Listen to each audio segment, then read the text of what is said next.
लातूर जिल्ह्यात ओला दुष्काळ जाहीर करा। माजी मंत्री आमदार संभाजीराव पाटील निलंगेकर यांनी लातूर जिल्हा नियोजन समिती बैठकीत केली मागणी। लातूर जिल्हा नियोजन समितीची महत्त्वपूर्ण बैठक राज्याचे सार्वजनिक बांधकाम मंत्री तथा जिल्ह्याचे पालकमंत्री माननीय नामदार श्री शिवेंद्रराजे भोसले साहेब यांच्या अध्यक्षतेखाली लातूर जिल्हाधिकारी कार्यालयात पार पडली। यावेळी जिल्ह्यातील पूरस्थितीवर सुरू असलेल्या विविध कामांचा आढावा घेण्यात आला। सोयाबीन घ्या 100% पिकं आपले शेतकऱ्यांच्या हातात।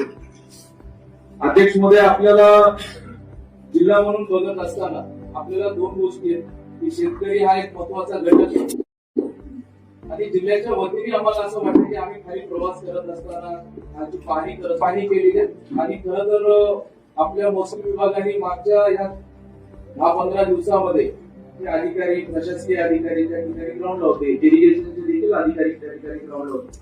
मांजरा तेरणाचा फ्लो आपण प्रॉपरली मेंटेन केला, तरी देखील आज जिल्ह्यामध्ये आधीच्या पावसामुळे शेतकऱ्यांचं 100% नुकसान झाले असं म्हणायला हरकत नाही।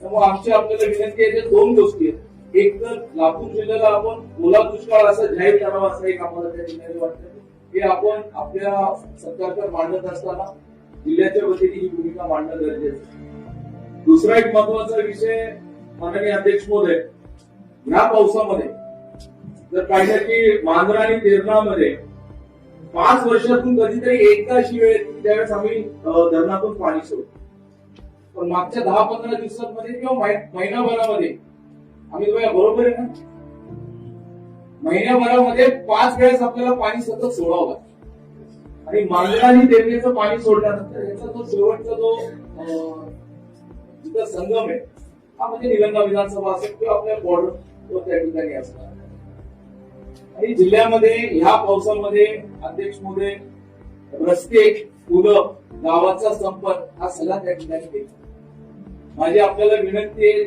राज्याचं सगळ्यात प्रमुख खातं आपल्याकडे ज्याच्या माध्यमातून आपल्याला पहिल्या टप्प्यामध्ये महाराष्ट्रामध्ये फार मोजके जिल्हे की जिथे आपल्याला फ्लड मध्ये आपल्याला निधी द्यावा लागेल, यावर्षी असे काही अधिक जिल्हे नाहीये, पण आपल्या लातूर जिल्ह्यामध्ये फ्लड मध्ये आपल्याला जिल्हा काउंट करावा लागेल।